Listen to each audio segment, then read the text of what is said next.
여기 제 자리 아닌가요?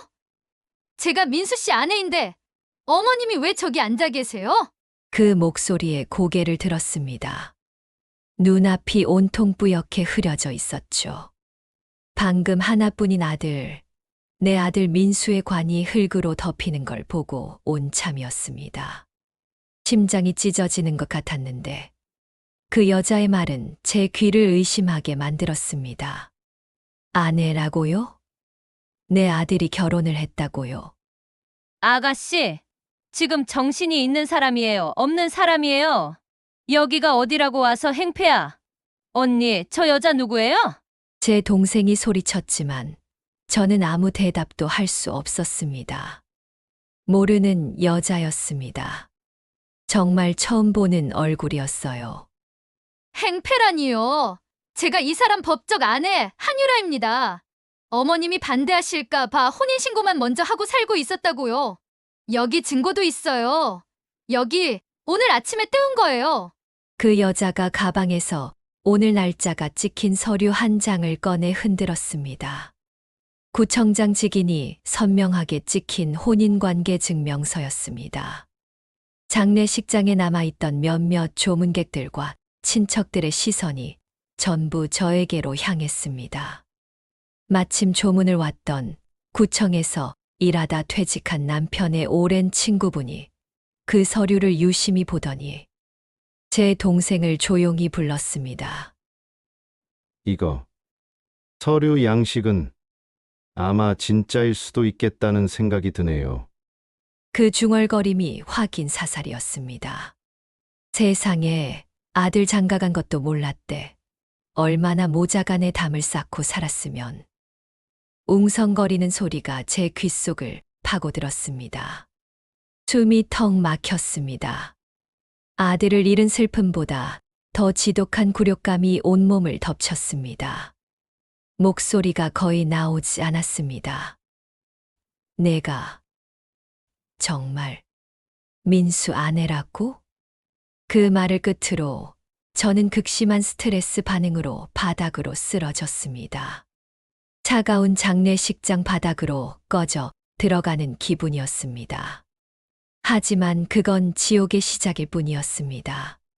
제가 병원에서 의식이 완전히 돌아오기 전, 그 여자는 어머님 곁에 누가 있어야 한다며 제 동생이 정식 간병인을 구하려는 것을 막아섰습니다. 제가 며느리라는 그 한마디로요. 저는 오경숙이라고 합니다. 올해 71, 한평생을 남의 입에 들어갈 음식을 만들며 살았습니다. 젊은 시절에는 운이 좋아 나라의 큰 어른들이 드시는 상을 차리는 영광도 누렸지요. 사람들은 저를 부를 때 선생님 소리를 빼놓지 않았습니다. 하지만 그런 화려한 수식어는 제게 아무 의미가 없었습니다. 제 유일한 자랑은 아들 민수, 제 나이 40에 겨우 얻은 늦둥이 아들이었습니다. 남편이 일찍 세상을 떠난 뒤 모든 법적이고 골치 아픈 일들은 남편의 오랜 친구였던 이철규 변호사에게 맡겨두고 저는 오직 아들 하나만 바라보고 살았습니다. 아비 없이 자란 아들에게 행여 부족한 것이 있을까? 저는 제 모든 것을 바쳐 아들을 키웠습니다. 그 아들이, 제 심장이, 제 세상의 전부가 하루아침에 흙더미 속에 묻혔습니다. 장례식장에서 정신을 잃은 뒤 저는 꼬박 사흘 만에 병실에서 눈을 떴습니다. 하얀 천장 소독약 냄새, 그리고 제 손을 잡고 꺽꺽 울고 있는 동생. 언니, 정신이 들어? 아이고, 언니. 동생은 제 아들 민수가 이미 이 세상 사람이 아니라고 했습니다. 빗길에 미끄러진 트럭이 아들의 차를 덮쳤다고 했습니다. 그때 동생이 중얼거렸습니다. 민수는 평소 비 오는 날 운전하는 거 무서워했는데 그날따라 왜 밤중에 나갔는지 모르겠어. 의사가 들어와 제게 몇 가지 질문을 하더군요. 오늘이 며칠인지, 여기가 어디인지. 저는 아무 대답도 하지 못했습니다. 아니, 할 수가 없었습니다. 아들이 죽었다는 사실은 알겠는데 그 전후의 기억이 마치 칼로 도려낸 것처럼 사라져 버렸습니다. 의사는 제게 스트레스성 단기 기억 소실일 가능성이 크다며 며칠 더 관찰이 필요하다고 했습니다. 그러면서 절대로 저를 자극하거나 기억을 억지로 떠올리게 하지 말라고, 환자에게 절대적인 안정이 필요하다는 진단서를 써 주었습니다. 퇴원 수속을 밟고 동생의 부축을 받아 집으로 돌아왔습니다. 아들과 함께 살던, 아니, 이제는 저 혼자 남겨진 이 집. 현관 비밀번호를 누르기도 전에 문이 활짝 열렸습니다. 어머님, 오셨군요. 아이고, 얼마나 걱정했는지 몰라요. 장례식장에서 아내라며 소리치던 그 여자 한유라였습니다. 그 여자가 부엌에서 나왔습니다. 내가 아끼던 쪽빈 누비 앞치마를 두르고서 몸은 좀 어떠세요? 어서 들어오세요. 바닥 따뜻하게 데워놨어요. 유라는 싹싹하게 웃으며 제 동생의 손을 밀어내고 제 팔을 부축했습니다. 동생이 잔뜩 화가 난 얼굴로 말했습니다. 아가씨, 여긴 아가씨가 있을 때가 아니야. 우리 언니는 지금 안정이 필요. 이모님, 의사 선생님 말씀 못 들으셨어요? 여기 진단서에도 쓰여 있잖아요. 절대 안정. 지금 어머님 자극하면 안 된다고요. 제가 며느리니까 제가 간병인 구할 때까지만이라도 곁에 있을게요. 불안하시잖아요. 의사의 경고와 그 진단서 때문에 제 동생은 기가 막힌다는 듯 저를 바라봤습니다. 의사가 그렇게 말하니까 믿을 수밖에 없잖아. 그럼 며칠만 보는 거예요. 내가 수시로 올 거예요. 동생은 마지못해 물러설 수밖에 없었습니다. 쿵. 문이 닫히고 아들의 온기가 가득한 이 집에 저와 그 낯선 여자 단둘이 남겨졌습니다. 병원에서 집으로 오는 내내 머릿속이 뒤죽박죽이었습니다. 내가 미친 걸까? 아니면 저 여자가 미친 걸까? 저는 떨리는 목소리로 물었습니다. 내가 정말 자네를 그토록 반대했나? 유라는 기다렸다는 듯이 눈물을 뚝뚝 흘리기 시작했습니다. 어머님, 정말 기억 안 나시는 거예요. 민수 씨가 저 데려왔을 때 어머님이 근본도 없는 애라고. 민수 씨가 무릎까지 꿇고 빌었는데도 어머님은 끝까지 허락 안 하셨잖아요. 그래서 저희끼리 먼저 신고부터 한 거예요. 민수 씨가 그랬어요. 언젠가는 저를 며느리로 받아주실 거라고. 저는 이 뻔뻔한 거짓말을 가만히 듣고 있어야 했습니다. 제 동생까지 속여야 하는 죄책감이 칼날처럼 파고들었지만 저 여자의 정체를 밝혀야 한다는 의심이 더 컸습니다. 어머님, 식사하셔야죠. 기운 차리시려면 뭐라도 드셔야 해요. 유라가 눈물을 훔치고는 부엌으로 달려갔습니다. 어머님 쓰러지시고 통 아무것도 못 드셨다고 해서 제가 밤새 푹 끓였어요. 민수 씨가 살아있을 때 입버릇처럼 말했거든요. 우리 엄마 미역국은 세상 그 어떤 진수성찬보다 맛있다고. 제가 그 솜씨 반이라도 따라갔나 모르겠네요. 잠시 후 따뜻한 밥상이 제 앞에 차려졌습니다. 하얀 쌀밥, 정갈한 나물 몇 가지, 그리고 미역국 한 대접. 그런데 그 미역국의 모양새가 이상했습니다. 제 코는 평생 재료를 속인 적이 없습니다. 좋은 미역은 참기름에 달달 볶기만 해도 구수하고 달큼한 바다 내음이 나는데 이 미역국에서는 퀴퀴하고 비릿한 날 것의 냄새가 먼저 올라왔습니다. 저는 억지로 숟가락을 들었습니다.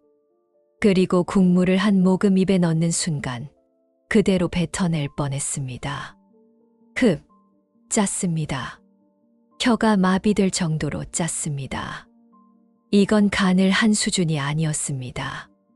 비리고 떫은 액젓을 통째로 들이부은 듯한 역한 짠맛이었습니다. 제 표정이 순간 굳어지는 것을 본 유라가 당황하며 물었습니다. 어머님, 왜 그러세요?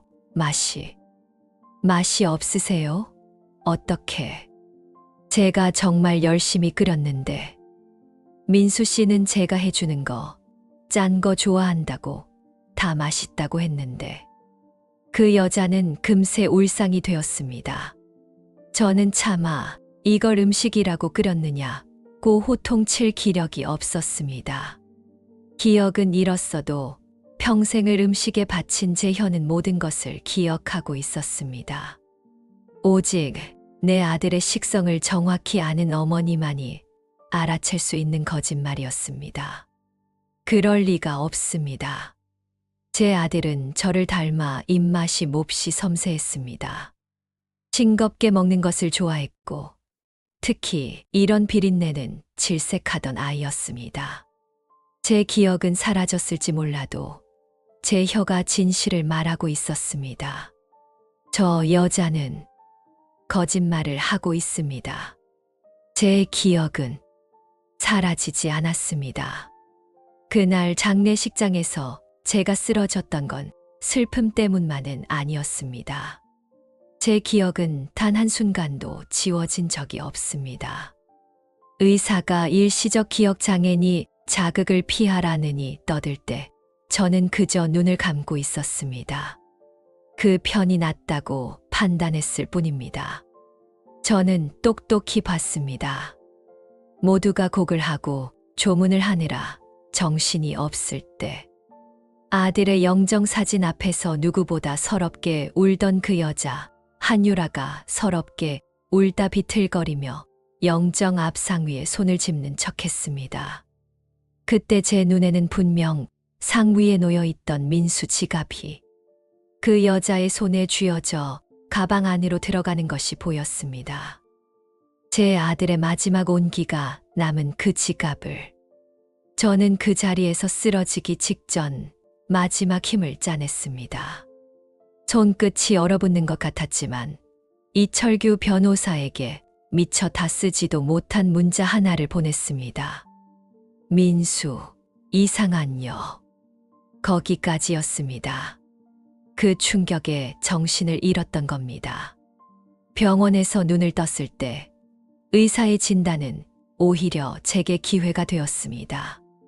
저는 분명히 그 여자가 내 아들의 지갑을 훔치는 걸 봤습니다. 하지만 그걸 밝히기엔 증거가 없었습니다. 지금 당장 저 여자를 도둑이라고 소리치면 사람들은 아들을 잃은 충격에 헛것을 보는 늙은 어미 취급을 할 게 뻔했습니다. 의사의 진단, 기억 장애와 절대 안정. 그것은 저주가 아니라 제게 주어진 유일한 방패이자 무기였습니다. 이 연극이 성공하려면 제 동생조차 완벽하게 속아야 했습니다.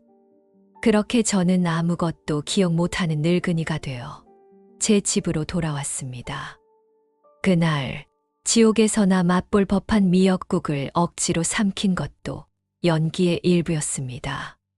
그 맛없는 국은 제게 확신을 주었습니다. 저 여자는 내 아들 민수에 대해 아는 것이 손톱만큼도 없다는 확신. 그때 알았습니다. 내 기억은 온전합니다. 이 미역국의 맛이 그것을 증명했습니다. 제 집은 거대한 무대가 되었고 저는 기억을 잃은 불쌍한 노모 역을, 저 여자는 지극정성 며느리 역을 맡았습니다. 며칠이 지났습니다.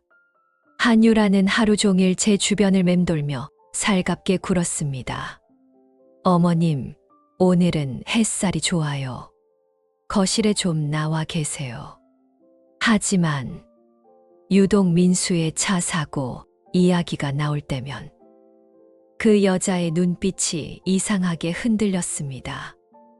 마치 그날의 일을 이미 알고 있었다는 사람처럼. 민수는 최근에 어떤 여자 문제로 골치가 아프다고 엄마, 나 곧 정리할게 라고 말한 적이 있었습니다. 그게 저 여자였을까요? 제가 없는 틈을 타 혹은 제가 잠든 척하는 사이 그 여자는 집안을 샅샅이 뒤지고 다녔습니다. 하루는 제가 기억을 더듬는 척하며 집안에 걸린 사진들을 천천히 훑어보았습니다. 유라야. 네, 어머님. 왜 그러세요? 뭐 불편하세요? 이 집에는 왜 내 사진이 한 장도 없니? 정말. 내가 너희 둘 사이를 그렇게 반대했단 말이냐. 저는 금방이라도 눈물을 쏟을 것처럼 위태롭게 물었습니다. 한유라는 기다렸다는 듯이 제 손을 덥석 잡았습니다. 어머님, 저희가 일부러 안 걸었어요. 어머님 마음 불편하실까봐. 민수 씨가 그랬어요. 나중에 어머님이 저 예뻐해 주시면 그때 세상에서 제일 큰 사진으로 찍어서 거실 한가운데 걸자고요. 그럴듯한 변명이었습니다. 하지만 그 여자의 눈은 제 눈을 마주치지 못하고 자꾸만 거실장 서랍 쪽을 힐끔거렸습니다. 그 여자의 진짜 목적은 그날 밤 명확해졌습니다. 저는 약을 먹고 일찍 잠자리에 든 척했습니다. 방문을 살짝 열어둔 채 숨을 죽이고 거실의 동태를 살폈습니다. 아니나 다를까 10분쯤 지났을까요? 살금살금 발소리가 들리더니 민수의 서재 문이 열리는 소리가 났습니다. 저는 천천히 소리 나지 않게 침대에서 일어나 서재 문틈으로 그 광경을 지켜봤습니다. 한유라는 닥치는 대로 서랍을 열어젖히고 있었습니다. 서류 봉투를 뜯어보고 책갈피 사이를 확인하고 심지어 액자 뒤까지 살폈습니다. 그러다 책상 맨 아래 잠겨있는 작은 금고를 발견했습니다. 아, 이게 아닌가? 생일 아니면. 그 여자는 숫자를 조합하며 다급하게 금고를 열려고 애썼습니다. 금고가 열리지 않자 그 여자는 입 모양으로 욕설을 내뱉었습니다. 마치 저에게 들릴까봐 조심하는 듯이 대체 어디다 둔 거야? 인감이랑 통장이 있어야 뭘 시작한다는데. 그 할망구가 그걸 알 리도 없고. 그때였습니다. 제가 일부러 인기척을 냈습니다. 쿨럭쿨럭. 유라야, 거기서 뭐 하니? 헉, 어머님 깨셨어요? 왜 나오셨어요? 방에 계시지. 한유라는 금고를 등 뒤로 숨기며 당황한 기색이 역력했습니다. 저는 정말 아무것도 모르는 사람처럼 불안에 떠는 표정으로 서재 안으로 비틀거리며 들어갔습니다. 내가 민수 목소리가 들리는 것 같아서. 여기가 민수 방 맞지? 그런데 이게 다 뭐냐? 왜 이렇게 어지럽혀 놨어? 한유라는 금세 표정을 바꿨습니다. 다시 눈물이 그렁그렁한 며느리의 얼굴로 돌아왔습니다. 어머님, 제가 민수 씨 유품 정리하고 있었어요.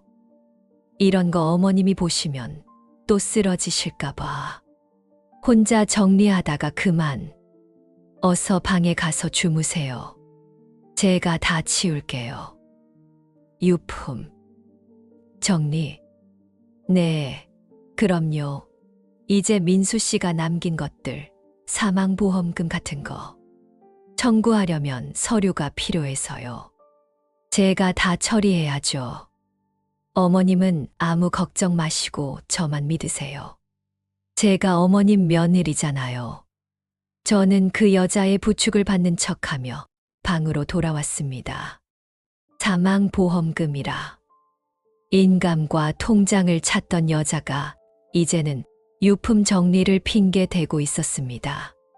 심장이 차갑게 식었습니다. 며칠 동안 저는 망가진 기억을 붙잡고 사는 무기력하고 겁에 질린 늙은이 노릇을 했습니다. 그 연극은 제 정신을 갉아먹는 일이었습니다. 그러던 어느 날 오후 집 전화벨이 울렸습니다. 제가 받으려는 순간 한유라가 제 손을 막고 자기가 먼저 수화기를 들었습니다. 여보세요. 아, 이철규 변호사님? 안녕하세요. 네, 저는 민수 씨 아내 되는 사람이에요. 아, 어머님이요. 지금 주무시고 계세요.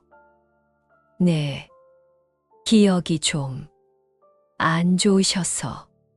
네, 알겠습니다. 제가 꼭 전해드릴게요. 그 여자는 전화를 끊고는 차가운 눈으로 저를 쳐다봤습니다. 변호사님이 전화하셨네요. 왜 전화하셨대? 어머님이랑 할 얘기가 있으신가? 저는 그저 멍한 표정으로 그 여자를 바라볼 뿐이었습니다. 그 여자는 초조해하고 있었습니다. 그날 저녁 또다시 형편없는 배달 음식을 차려놓고는 제 맞은편에 앉았습니다. 어머님, 저희가 앞으로 살아가려면 민수 씨가 남긴 것들을 정리해야 해요.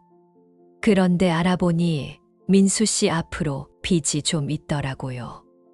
제가 아내니까 그걸 갚아야 하는데, 그러려면 민수 씨 사망보험금 청구를 해야 하는데, 그러려면 인감이랑 통장이 꼭 필요해요.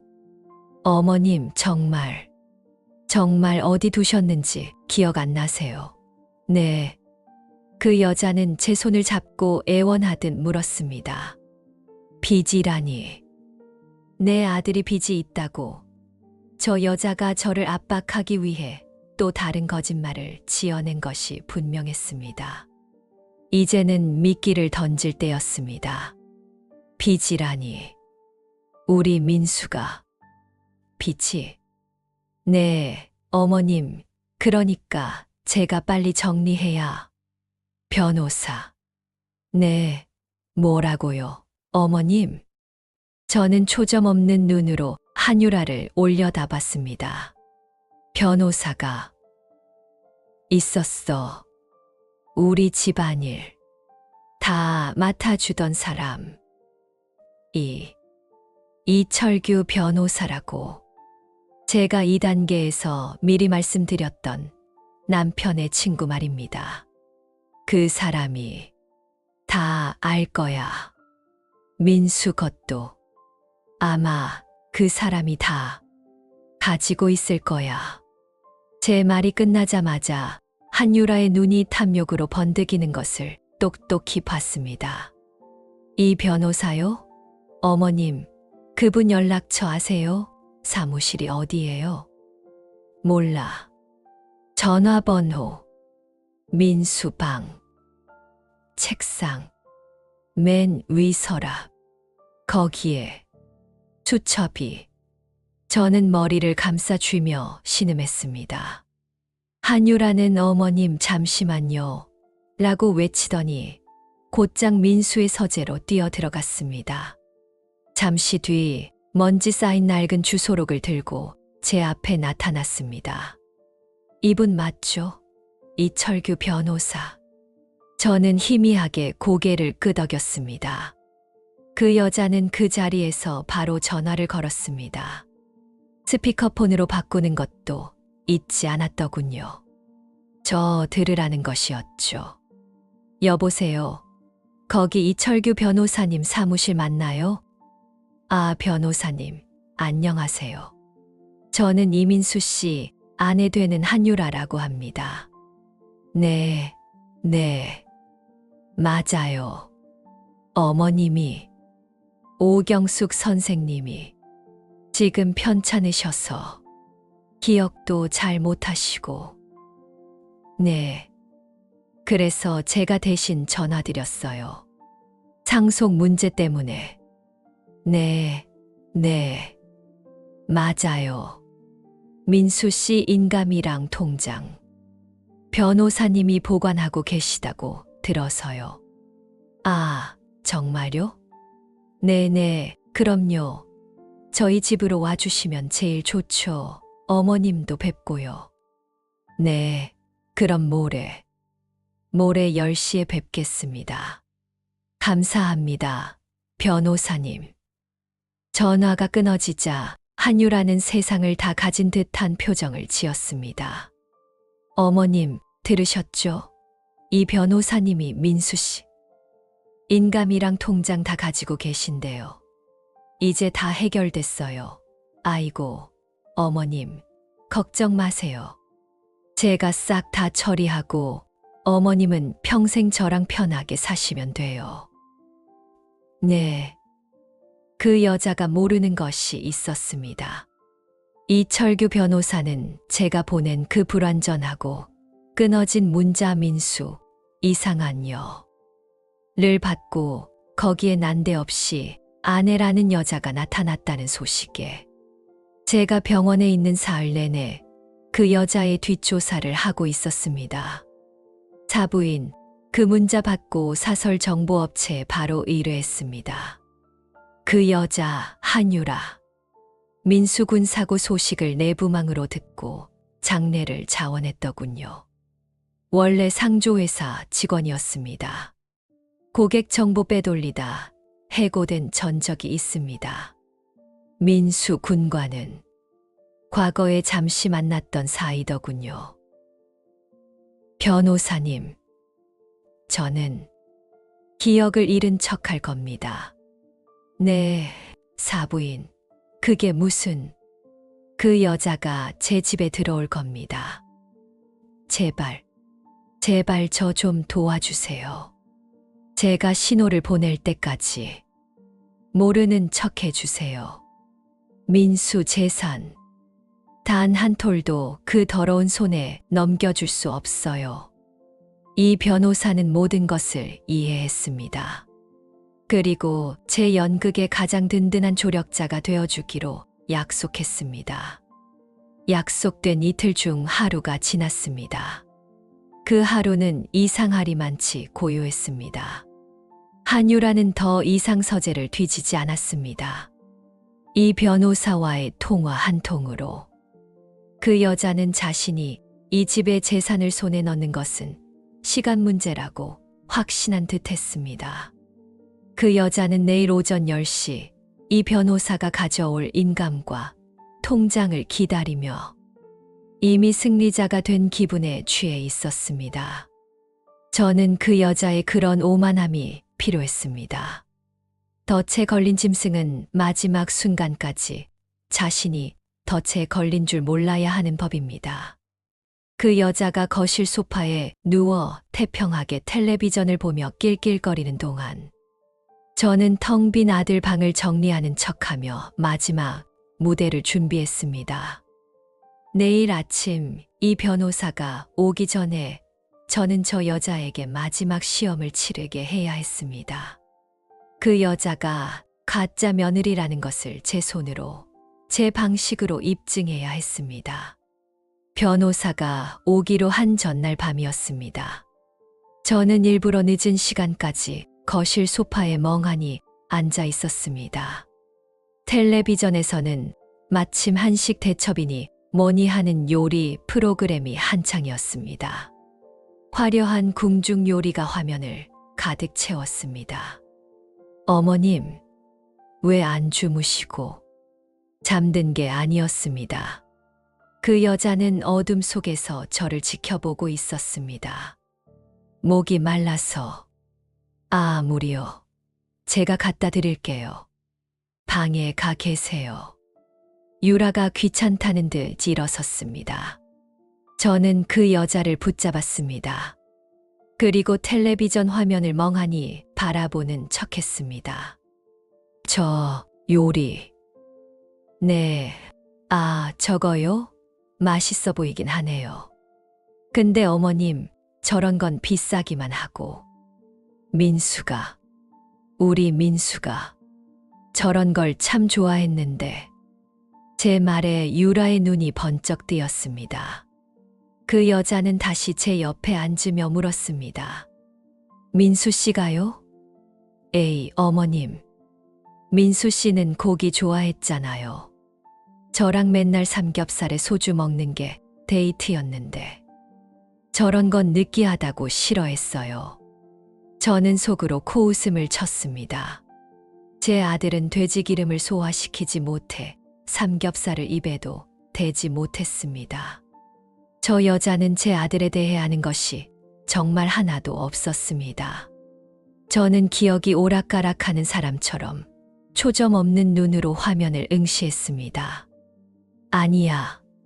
하얗고 부드러운 생선살을 얇게 떠서 지단을 붙이고, 아, 그게 뭐더라. 임금님 상에 올린다는 어선 유사. 그래, 어선이다. 그걸 민수가 참 좋아했어. 어선. 이요. 한유라가 생전 처음 듣는다는 듯 되물었습니다. 그래. 내일이 민수 생일이었던가? 아니, 기일인가? 아, 머리가 너무 아프다. 저는 머리를 감싸쥐며 고통스러운 척했습니다. 민수가 그 어선을 꼭 먹고 싶다고 나한테 해달라고 했던 것 같은데. 유라야, 내가 민수 아내라며. 너도 할 줄 알지, 민수가. 내가 해준 것도 맛있다고 했니? 저는 제 인생 최고의 연기를 펼쳤습니다.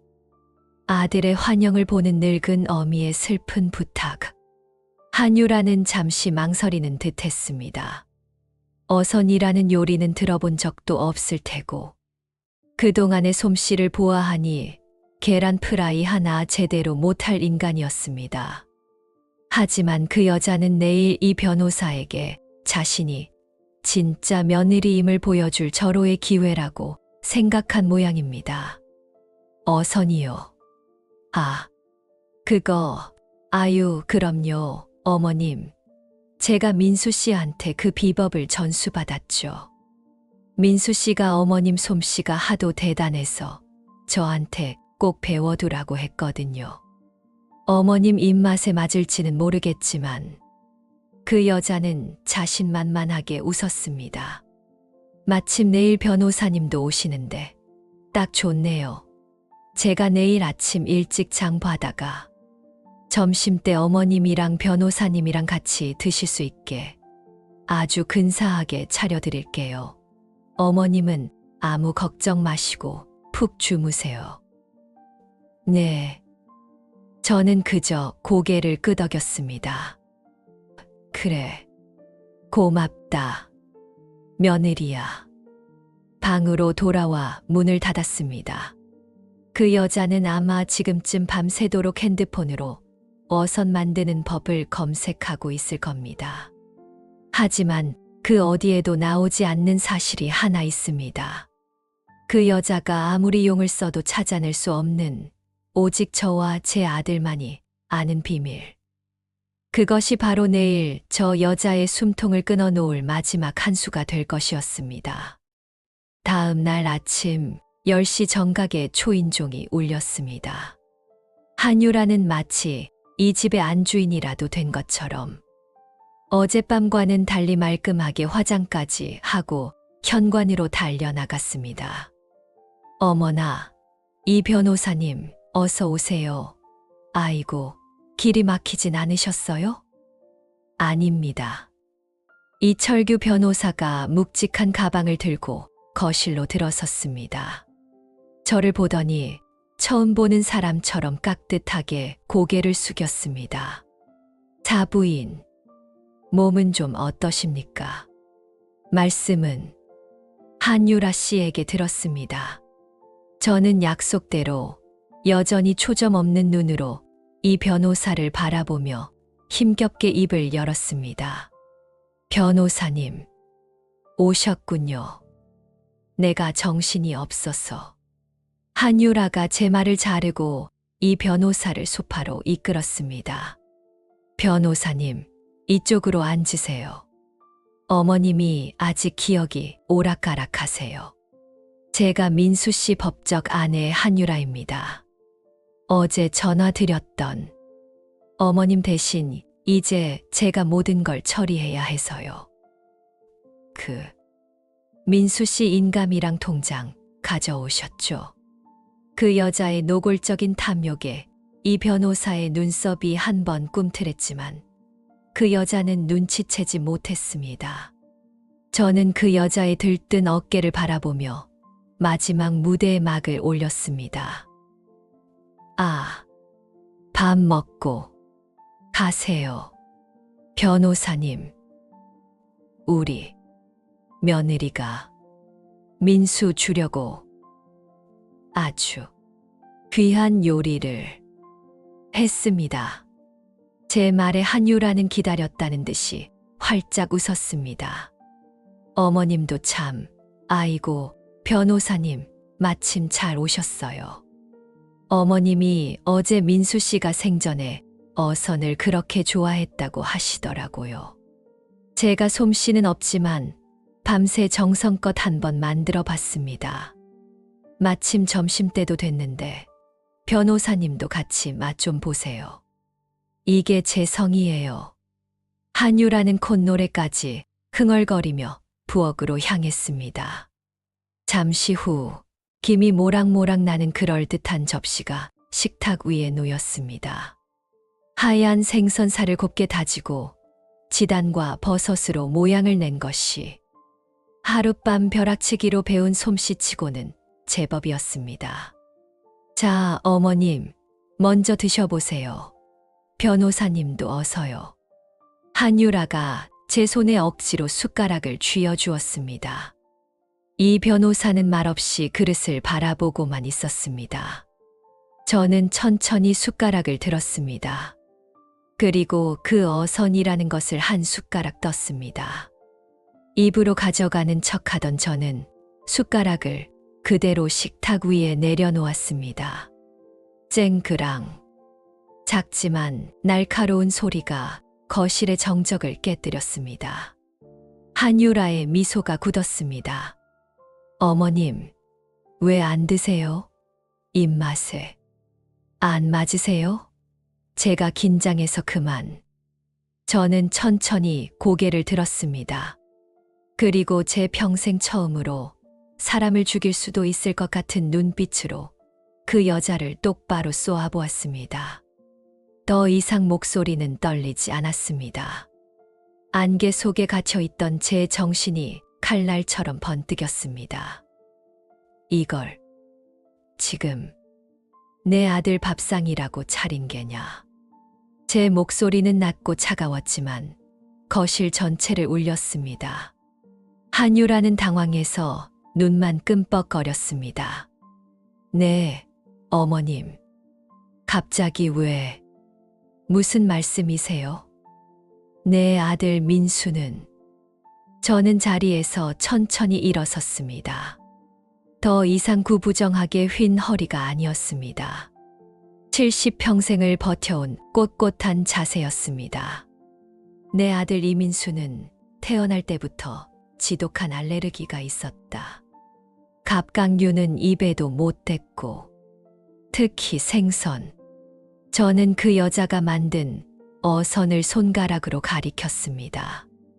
이런 생선 요리는 냄새만 맡아도 숨을 못 쉬는 아이였어. 이걸 먹었으면 내 아들은 그 자리에서 즉사했을 게다. 그런데 내 아들이 이걸 좋아했다고, 이걸 해달라고 했다고, 내가 정말 내 며느리가 맞다면 남편이 뭘 먹고 죽는지도 모른단 말이냐. 한유라의 얼굴이 하얗게 질리다 못해 시퍼렇게 변했습니다.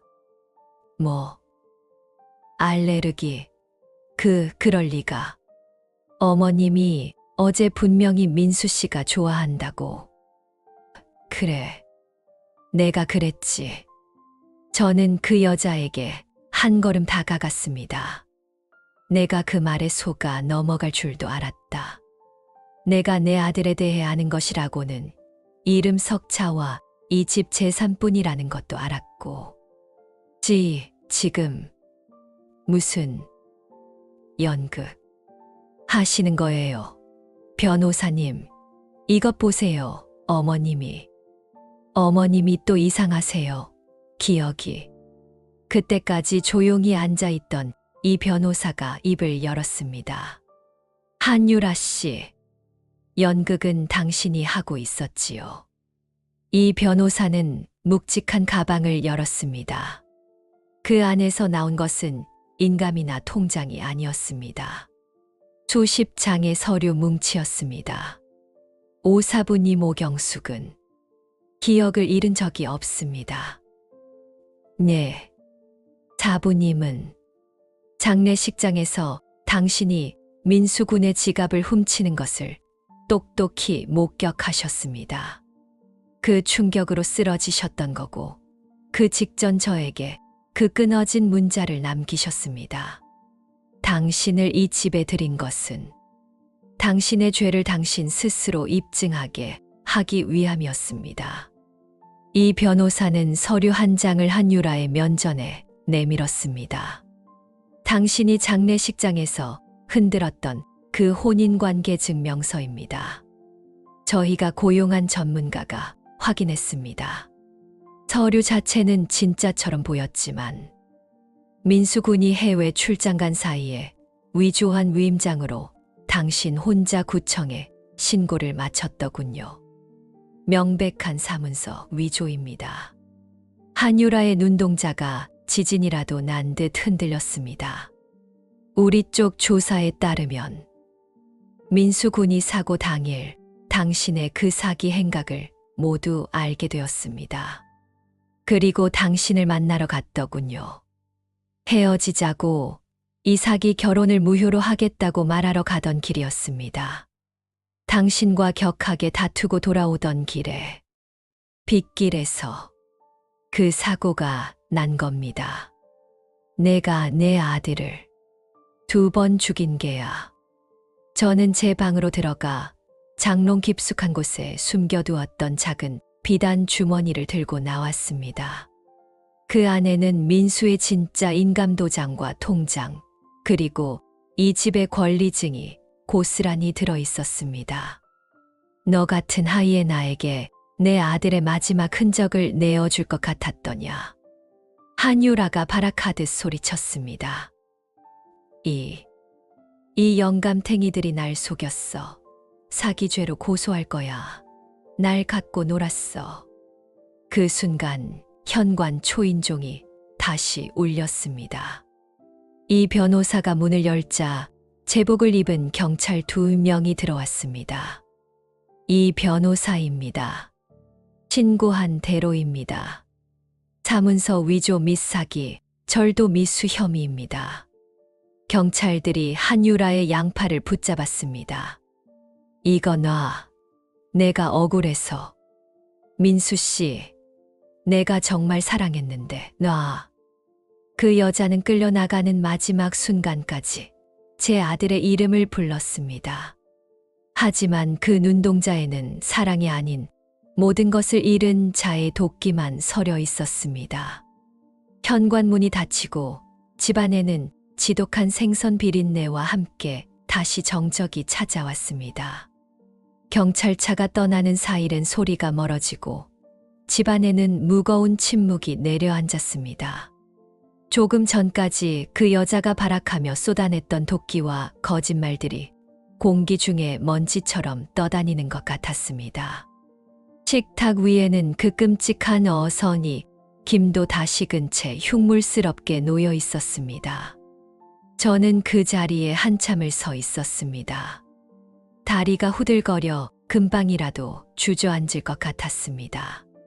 사부인, 정말 고생 많으셨습니다. 이철규 변호사가 제게 다가와 물 한 잔을 건넸습니다. 그제야 제가 숨을 참고 있었다는 것을 깨달았습니다. 변호사님, 고맙습니다. 아니었으면 제가 아닙니다. 사부인. 제가 한 일이 뭐가 있습니까? 모든 것은 사부인의 용기와 지혜가 해낸 일입니다. 그런 끔찍한 일을 당하시고도 기억상실 연기까지 하시면서 보통 강단이 아니십니다. 민수 군이 하늘에서 보고 분명 자랑스러워할 겁니다. 민수. 그 이름을 듣자 억지로 눌러왔던 모든 것이 한꺼번에 터져 나왔습니다. 그동안은 저 하이에나 같은 여자를 쫓아내야 한다는 일념 하나로 버텼습니다. 내 아들의 마지막 가는 길을 더럽히는 것을 막아야 한다는 도끼 하나로. 슬픔도 잊은 척, 아니, 정말 잊고 살았습니다. 하지만 이제 모든 것이 끝났습니다. 연극은 막을 내렸고 저는 다시 아들 잃은 어미로 돌아왔습니다. 변호사님, 한유라, 그 여자는 어떻게 됩니까? 자문서 위조, 사기, 절도, 죄가 명백합니다. 장례식장에서 지갑을 훔치는 장면이 찍힌 CCTV 영상도 확보했습니다. 무엇보다 오늘 사부인 앞에서 스스로 모든 것을 자백하지 않았습니까? 아마 실형을 피하기는 어려울 겁니다. 창조회사에서 해고당한 뒤로도 비슷한 사기를 치려다 미수에 그친 전과가 있더군요. 그랬군요. 저는 더 이상 그 여자의 소식이 궁금하지 않았습니다. 제 손으로 그 더러운 것을 치웠다는 사실만이 중요했습니다. 저는 천천히 부엌으로 걸어갔습니다. 그리고 그 여자가 밤새 인터넷을 뒤져가며 만들었을 그 어선을 망설임 없이 집어들었습니다. 그릇째로 음식물 쓰레기통에 쏟아부었습니다. 그 여자가 감히 제 앞치마를 두르고 섰던 부엌, 제 아들의 밥상을 더럽혔던 이 공간을 저는 견딜 수가 없었습니다. 사부인, 쉬셔야 합니다. 제가 사람을 부를까요? 아닙니다, 변호사님. 저는 고무장갑을 꼈습니다. 그리고 행주에 세제를 묻혀 식탁을 닦기 시작했습니다.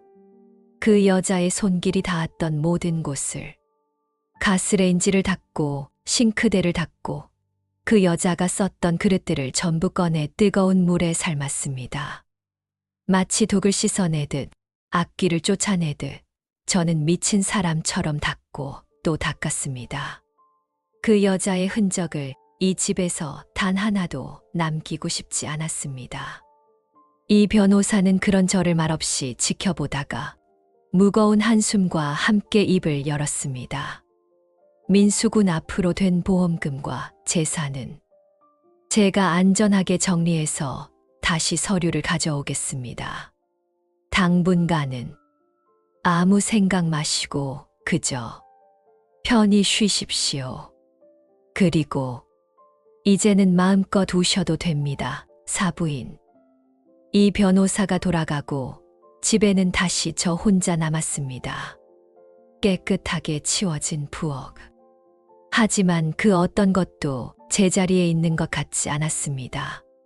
저는 텅 빈 식탁 앞에 주저앉았습니다. 그리고 그제야 아들의 장례식장에서도 흘리지 못했던 눈물이 쏟아지기 시작했습니다. 그동안은 분노와 도끼 때문에 슬퍼할 겨를조차 없었습니다. 하지만 이제야 비로소 제 아들이 정말로 이 세상에 없다는 것이 뼛속까지 사무치게 아파왔습니다. 민수야, 내 아들. 엄마가 너무 늦었지. 미안하다, 내 아들아. 그 여자를 향한 분노가 아니었습니다. 기억상실 연기를 하던 배우 오경숙도 아니었습니다. 그저 하나뿐인 자식을 가슴에 묻은 늙고 힘없는 어미의 통곡이었습니다. 그날 저녁 저는 난생 처음으로 밥을 짓는 대신 아들의 영정 사진 앞에 맑은 물 한 그릇을 떠다 올렸습니다. 그리고 그 물그릇을 붙들고 밤이 새도록 울었습니다. 그 여자가 끌려나가고 이 변호사님마저 돌아간 집은 지독할 만큼 고요했습니다. 그 여자가 제 집을 헤집고 다닐 때는 차라리 분노로, 도끼로 버틸 수 있었습니다. 제 아들의 명예를 지켜야 한다는, 저 하이에나를 내쫓아야 한다는 목표가 있었으니까요. 하지만 그 모든 소동이 끝나고 나자 텅 빈 집에는 저 혼자, 그리고 제 아들의 죽음만이 남았습니다. 그제야 저는 깨달았습니다. 제가 그토록 지키려 했던 것은 단순히 재산이 아니었습니다. 그건 제 아들 민수와 함께한 이 집의 밴 세월이었습니다. 아들의 웃음소리, 아들의 발소리, 아침마다 엄마, 밥 줘 하던 그 목소리, 그 모든 것이었습니다. 한유라라는 여자는 그 모든 기억 위에 더러운 발자국을 남기고 갔습니다. 며칠을, 아니, 몇 주를 시체처럼 누워 지냈습니다. 밥을 짓는다는 것은 상상도 할 수 없었습니다. 제 손은 평생을 귀한 음식을 만들어 온 손이었지만 이제는 물 한 잔 뜨는 것조차 버거웠습니다. 부엌은 제게 가장 큰 기쁨의 공간이었는데 이제는 가장 큰 고통의 공간이 되어버렸습니다. 제가 만든 음식을 먹어줄 아들이 없으니까요. 이 변호사님이 중간중간 들러 필요한 서류 처리를 도와주셨습니다. 한유라는 사문서 위조와 사기죄가 인정되어 실형을 선고받았다고 했습니다. 그 여자의 소식은 제게 아무런 위안도 되지 않았습니다. 제 아들은 돌아오지 않으니까요. 변호사님은 이 집을 팔고 요양원이나 실버타운 같은 곳으로 가시는 게 어떻겠냐고 조심스럽게 권했습니다. 아들의 흔적이 남은 이 집이 저를 더 힘들게 할 거라는 걱정이셨죠. 그 말을 듣고 며칠을 고민했습니다. 이 집을 떠나야 할까? 모든 걸 잊고 편안하게 눈 감을 날만 기다려야 할까? 그러던 어느 날 해질녘이었습니다. 멍하니 창밖을 보는데 웬 젊은 아이들이 좁은 골목길에서 라면을 끓여 먹고 있었습니다. 편의점 앞 칸이 의자에서 교복도 아닌 작업복도 아닌 어설픈 옷을 입은 아이들이었습니다. 뭐가 그리 좋은지 라면 한 젓가락에 세상을 다 가진 듯 웃고 있었습니다. 그런데 그중 한 아이가 웃는 모습이 꼭 우리 민수 어릴 적을 닮았습니다. 개구쟁이처럼 웃던 그 얼굴. 저는 저도 모르게 홀린 듯 그 아이들에게 다가갔습니다. 얘들아. 아이들이 깜짝 놀라 저를 경계했습니다. 저기, 그렇게 먹으면 속 버린다. 김치라도 좀. 아이들은 저를 이상한 할머니 취급하며 자리를 피하려 했습니다. 잠깐만 기다려봐. 내가 밥 해줄게. 저는 무슨 정신이었는지 집으로 뛰어 들어갔습니다. 그리고 몇 주 만에 처음으로 쌀을 씻었습니다. 냉장고를 뒤져 남은 재료를 꺼냈습니다. 손이 떨렸습니다. 하지만 이상하게도 쌀을 씻고 멸치로 국물을 내기 시작하자 그 떨림이 조금씩 멎기 시작했습니다. 제 손이, 제 몸이 밥 짓는 일을 기억하고 있었습니다. 저는 따뜻한 쌀밥과 막 담가두었던 겉절이 그리고 계란말이를 급하게 만들었습니다. 아들이 살아있을 때 늘 엄마 계란말이 해줘 하던 그 계란말이. 그걸 들고 다시 골목으로 나갔습니다. 아이들은 이미 자리를 뜨고 없었습니다. 저는 그 자리에 주저앉아 한참을 울었습니다. 내가 지금 무슨 짓을 한 건가? 아들을 잃은 슬픔에 정신까지 놓아버린 건가? 하지만 그 밥을 짓는 잠깐 동안 저는 살아있는 것 같았습니다. 숨이 쉬어졌습니다. 다음 날 저는 이 변호사님께 전화를 걸었습니다. 집을 팔지 않겠다고 했습니다. 대신 제 이름으로 된 작은 상가 건물 하나를 처분해 달라고 부탁했습니다. 그리고 그 돈으로 그 아이들을 다시 만났던 골목 어귀의 작은 식당을 하나 얻었습니다. 식당이라고 하기에도 부끄러운 테이블 4-4개가 전부인 작은 가게였습니다. 간판도 없이 그냥 밥집이라고 써붙였습니다. 저는 그곳에서 궁중 요리가 아닌 엄마 밥을 팔기 시작했습니다. 아니, 사실상 파는 게 아니었습니다. 돈 없는 학생들, 일 나갔다 밥대 놓친 청년들. 누구든 와서 배고프다고 하면 따뜻한 밥 한 끼를 내주었습니다. 어선 같은 화려한 요리가 아니었습니다. 그저 매일 아침 끓여내는 맑은 뭇국, 비린내 하나 없이 구수한 미역국, 그리고 두툼한 계란말이. 제 아들 민수가 가장 좋아했던 그 반찬들이었습니다. 처음에는 경계하던 아이들도 밥 냄새를 이기지 못하고 하나둘 가게로 들어왔습니다. 할머니, 이거 진짜 맛있어요. 우리 엄마가 해준 것보다 더 맛있어요. 그 말을 듣는 순간 저는 알았습니다. 제 아들은 갔지만 제게는 여전히 밥 먹일 자식들이 남아있다는 것을. 그 아이들에게 밥을 먹이면서 저는 제 아들에게 밥을 먹이고 있었습니다. 그 여자가 훔치려 했던 것은 돈이었지만 제가 지켜낸 것은 바로 이 밥이었고 밥에 담긴 마음이었습니다. 저는 요즘도 매일 새벽같이 일어나 밥을 짓습니다. 제 집은 더 이상 텅 비어 있지 않습니다. 저녁이면 가게 문을 닫고 그날 남은 반찬을 싸 들고 집으로 돌아옵니다. 그러면 이 변호사님이 손주들을 데리고 놀러 와 있곤 합니다. 북적거리는 소리, 맛있는 냄새. 저는 제 아들이 남기고 간 이 집에서 새로운 내 자식들의 밥을 지으며 그렇게 다시 살아가고 있습니다.